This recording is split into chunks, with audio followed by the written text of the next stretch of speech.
Oh,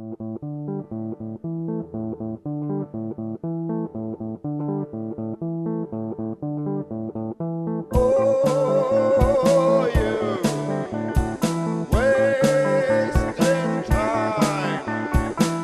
Look about you now. Make up your mind.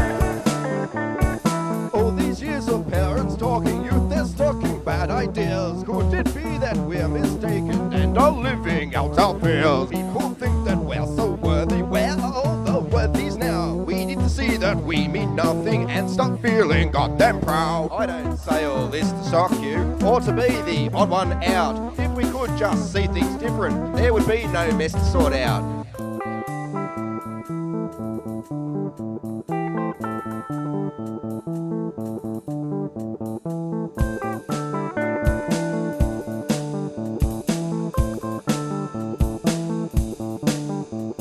And you can figure it out.